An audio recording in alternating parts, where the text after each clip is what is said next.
I would like to ask a question. At one place, the Holy Quran states that man is created from sperm, which is inconsistent with modern science. But at another place, it also states that man is made from dust. Now, isn't the Holy Quran contradicting itself? Or is it consistent with modern science? The brother posed the question that one place the Holy Quran says that human beings have been created from sperm, which consists with modern science.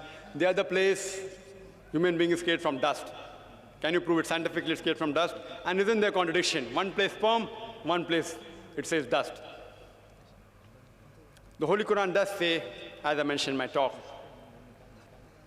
in Surah Qiyamah, chapter 75, verse number 37 to 39, it says that human beings have been created from sperm, which has been proved by science.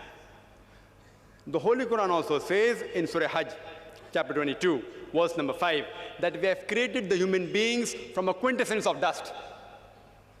Today science tells us that all the elements that are there in the human body, they are present in lesser or greater quantity in the soil, in the earth.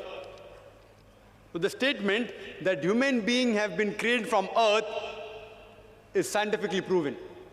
That whatever components are there in the human body, the constituent, the elements, they are present in the earth, in the soil, in lesser or greater proportion. The second part of the question, isn't it a contradiction? One place the Quran says man is created from sperm, one says from dust. Is it a contradiction? See, a contradiction is two statements which are conflicting with each other, which cannot take place simultaneously. The Quran does not only say man has been created from sperm and the other place from dust. It also says in Surah Furqan, chapter 25, verse 54, that man has been created from water. You will tell me there are three contradictions. See, science has proven that man has been created from dust, as well as from sperm, as well as from water. If I tell you in one statement that to make a cup of tea, I require water. In the second statement, I say, to make a cup of tea, I require tea leaves or tea powder. It's not a contradiction. I require both. If I want to make sweet tea, I add sugar to it.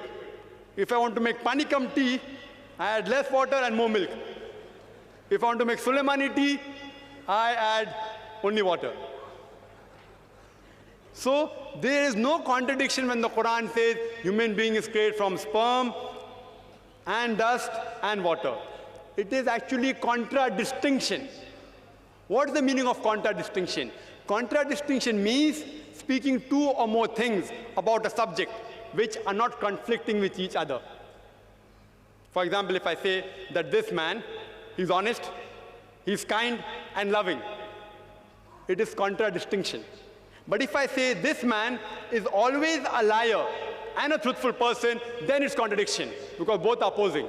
If it's not opposing, it's called as contradistinction.